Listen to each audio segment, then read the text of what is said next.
Some of the most well-worn territory for joking in our culture is around the area of in-laws and the degree to which we have cordial relationship with them or not. And probably in all our families it shakes out a little differently, because there's always the question of to what extent is perhaps somebody new who marries into the family or who's partnered up with someone in the family, are they going to be really accepted and embraced as part of the family, or are they always going to be made to know that they're just on the kind of outer circle? And I'm sure you can think of how that's played out in your life, and all our stories with that will be probably very different. But it comes to, remember I said when we started studying Galatians that it's really a book all about belonging. Who actually belongs at the table of God's family, if you like.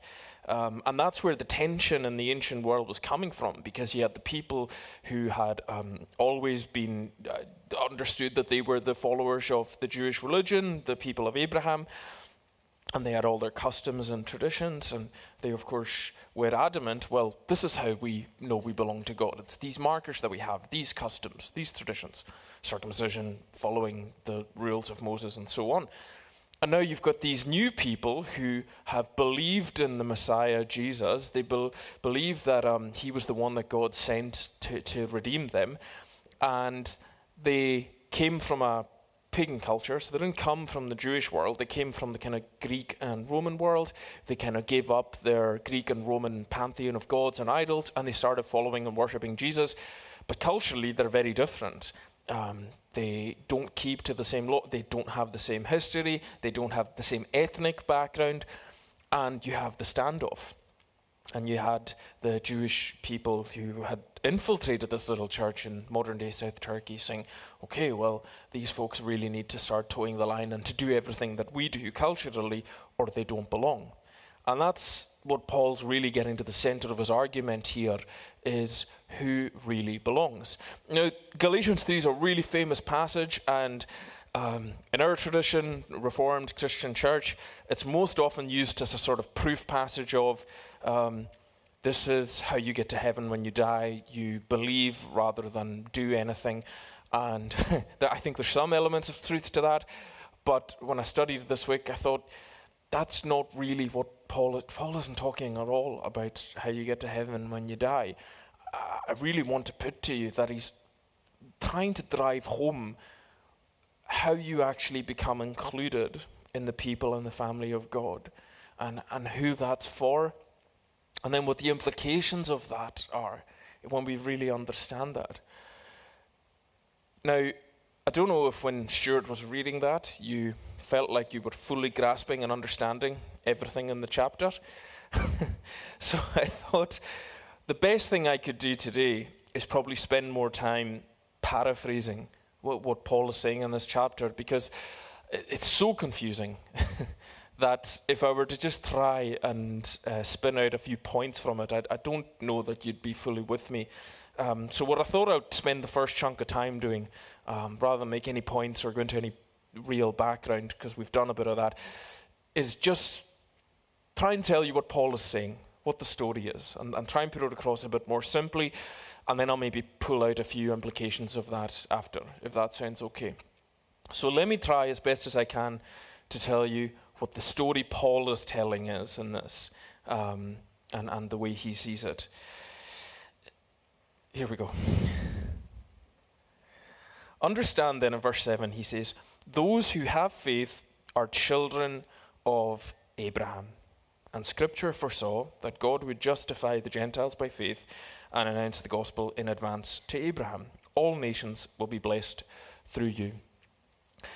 So he's speaking to people who've got a bit of an understanding of the Old Testament and the Jewish faith and that background. So that's Genesis through to the book of Malachi. So that's all the Old Testament prophets and the writings and the stories and the books and the poems and the Psalms. And speaking to a people that understand that that's their foundational story.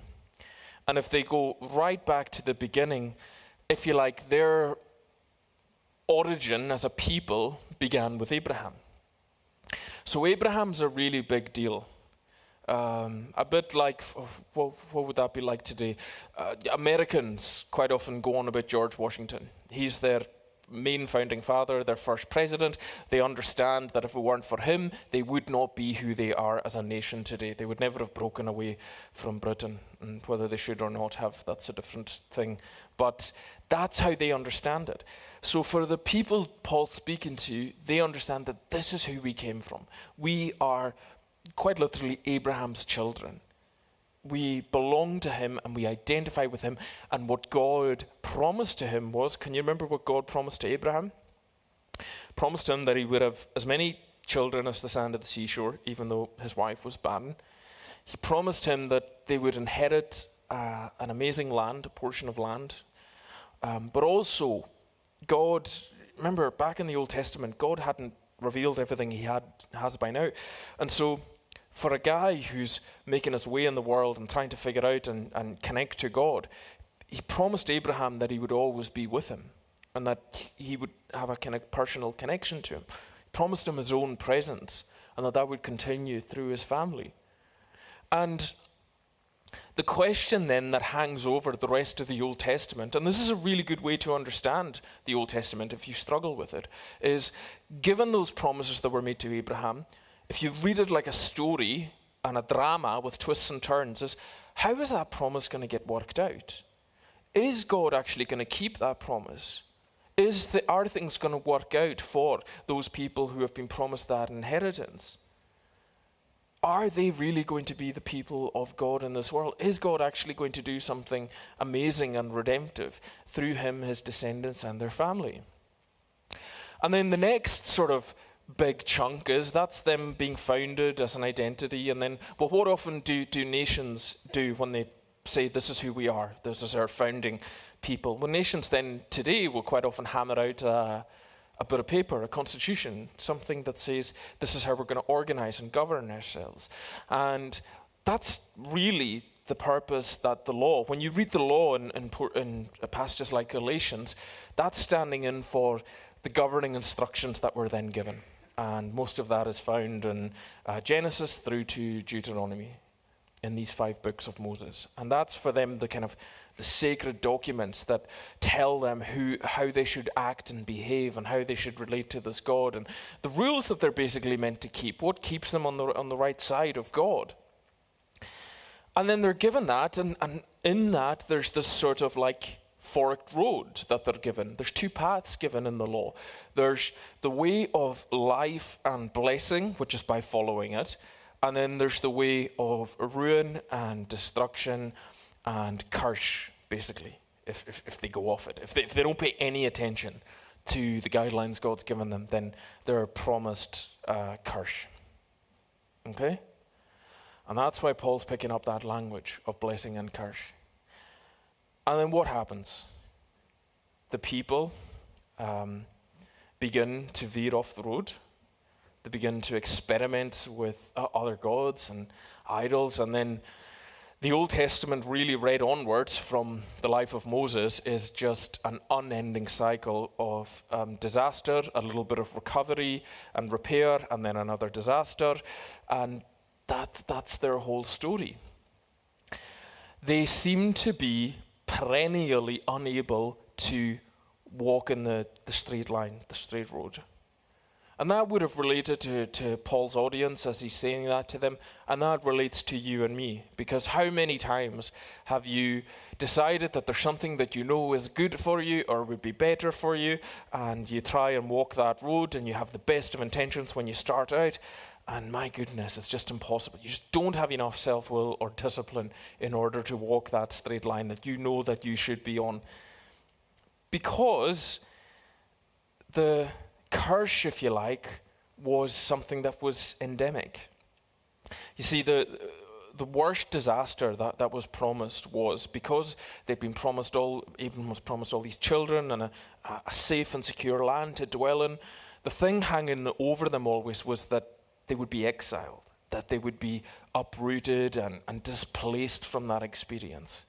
And that's actually where the Old Testament story ends up with. You see, exile's more than just being thrown out of the land. It's then being placed in a position of some country, some foreign power, the boot of some oppressor, where they're not free to worship God the way that they understand that they are to, and they are not free to organize themselves. And you see, that takes us up to when Jesus comes into the world, because that's exactly where you find the people of Abraham's family when Jesus enters the world. They're under a foreign oppressor. I think that's the fastest tour I've ever done from the Old to the New Testament in my life. But they're deep in exile when Jesus comes, because they kept getting it wrong and they kept going off the path, because as Cassius says in Shakespeare's Julius Caesar, the fault is not in our stars, dear Brutus. The fault is within them and us and you and me. It's a human thing and a human problem. And even though they had God's law, even though they had God's instructions and this really good constitution to organize themselves, they were unable to keep it. And that's what Paul is saying. He was saying the law was given, and it was given as a gift, and it was like a babysitter, if you like. But he's saying to them, the Old Testament is about much more than a group of rules that you ought to keep in order to identify yourself as God's people. He was saying the whole of that Old Testament book was promising something more than that. And that more than that has now come. He's trying to shake them and get them to realize that was the age that was, and the age that the Old Testament looks forward to is now starting to break in. And you're in that. And that has implications for what you do in terms of all this rule keeping and identity markers and stuff like that. Into that comes the redemption that was promised. Christ, it says in verse 13, redeemed us from the curse of the law. Curse of the law is just the inability to stay on that straight and narrow. By becoming a curse for us, it is written, cursed is everyone who hangs on a pole. He redeemed us in order that the blessing given to Abraham might come to all non-Jews, us, through Christ Jesus, so that by faith we might receive the promise of the Spirit. Okay, so let me try and break that down. Paul is telling them that Jesus came to deal with the biggest problem that they had. And the biggest problem that they had was not that they didn't have the right, whether it was circumcised or not, or the right identity markers. He's saying that they were unable to walk this path that God had set for them. None of them could do it. And you know what he's saying to them? He's like, even you folks that had the law, that had the book. That's why faith or any people that claim allegiance to God, there shouldn't be any snobbishness about, well, we are the people who have faith. And Paul is here saying, you had just as much of a problem as the guys out there worshipping Zeus and Mars and all the rest of it. You're all in the same boat, if you like, before God and the struggle that you have. And he's saying, the only solution that could exist to that problem, Jesus came to provide. So if the people were in deepest, darkest exile and under a foreign power and unable to be free to worship and all of that, he's saying Jesus came and took on the very depths of that in himself. You see, crucifixion was a Roman instrument of humiliation and torture. If you think about the fact that for people with a Jewish identity, everything that the Gentiles, the foreign people do is seen as unclean, then the absolute zenith of that depravity would be their method of execution and the shame and the degradation that's involved in that. And I hope to try and make this vivid for you. There's many different ways of describing Jesus' death and what it did, but what Paul is saying to this audience is what it did is he came, and the worst imaginable low point of this, your people being in exile and not being free, and he came and took that on himself, and he walked through that himself in a way that you don't all even need to do. And by doing so, broke that curse. And by doing so, redeemed this whole family, this group of people. The word Paul uses for redemption is the common word that was used in the slave markets of the time. And he would have wanted to put that in their minds as just as somebody could buy out a slave and make them free. He's saying he has gotten you all off the hook of this problem of not being able to walk in the right path and not being able to follow it. Jesus has come and dealt with that. How? By giving the promise of the Spirit. And this is the center of the whole thing for Paul, and it's possibly the most mystical element of it. But here we are, the church exists because of it. Because what Jesus then does is not just takes this darkness of exile and curse on himself because of his love for his people, but he then gives them a gift. He gives them the very Spirit of God. And that is what animates and breathes new life into anybody who believes that this story is for them and that they're connected to it. And he's claiming that that's actually all that they need to do. They don't have to jump through a series of hoops or religious identity markers or somehow clean themselves up a little bit in order to make themselves acceptable. They simply have to believe that Jesus was interested enough to do this for them and feel the overwhelming sense of humility and grace that that creates because God has set his love on them. And that's the power of what Jesus does and the gift that he comes to give. I hope that makes sense. I hope that makes a little bit of sense of what Paul's trying to say. And so what are the implications of that for us? As I was reading it and trying to think, well, what does this have to say to the church today? Because again, we're not struggling with issues of circumcision or other identity markers, but we do still have some of the problems that Paul's really fighting for here in the church today. We're told to imitate Jesus. Any notion that we do have that we're supposed to be good people as Christians is ultimately based on that Christ loved us and died for us, and it's a good thing to imitate him because the world has never seen love like that. And I was struck by, when I read it in this way and read it with the grain of what the story Paul's telling about the people of God and Abraham and then being exiled and the darkness of that exile, is I wonder what it would look like for us as God's people to be willing to go there with people. So when you think that Christ went to, as I love saying when I'm baptizing a little one, he suffered the darkness of Calvary for them. He suffered the darkness of Calvary for us and went to the depths of that exile for us. I wonder what it would look like as Christians to love people that well, where we go to the depths of their darkness with them. Not to pay for their sins or not to do what only Jesus can do, but an imitation of his love, empathy, and self-sacrifice. What it would look like to do that. Maybe you have done that. Maybe you do that. Maybe you're walking with people through incredible darkness. Maybe you're going through incredible darkness yourself. I think there's a beautiful hope here that you don't do that alone and that you don't do that in vain, because we worship a God who walks through incredible darkness with and for his people. And then also the challenge comes again of the wideness of God's table. All kinds of people that maybe we would exclude. I think by definition we are challenged. Don't exclude them. Don't exclude anyone from the work that God is doing. Because it is by definition his table.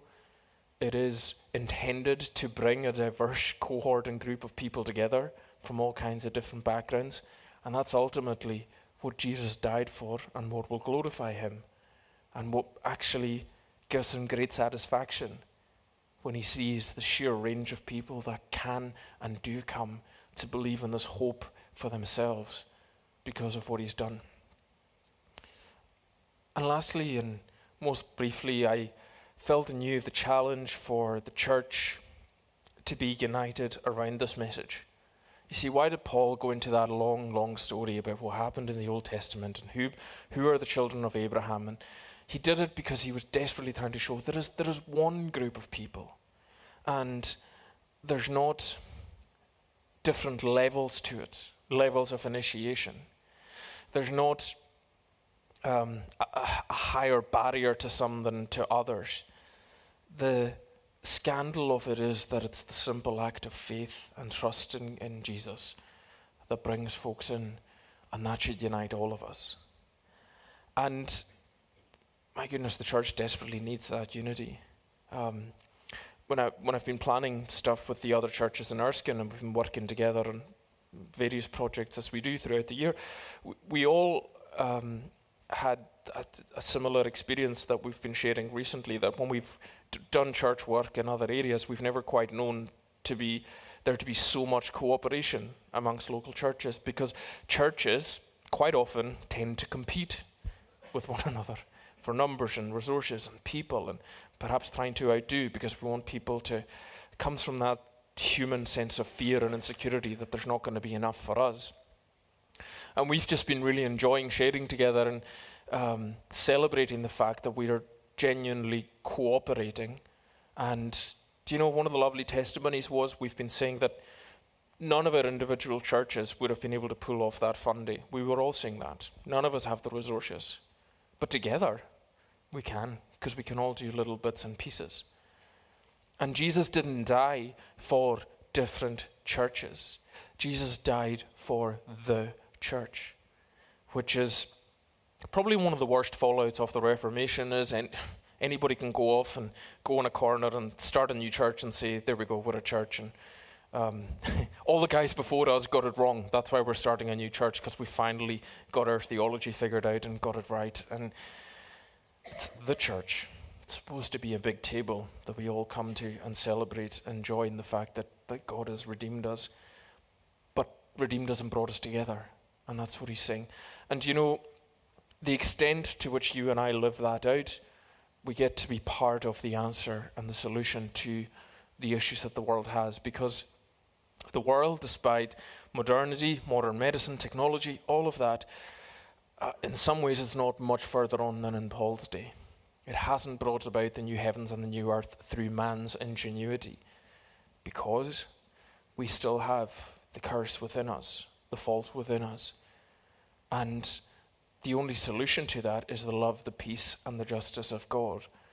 And what we get to do by uniting with other people and focusing on what connects us in the church is we get to start living out and acting out that solution through the love, peace, and justice of God to a watching world, coming together around what unites us, which is faith in Jesus. May God bless his word to us this morning. Amen.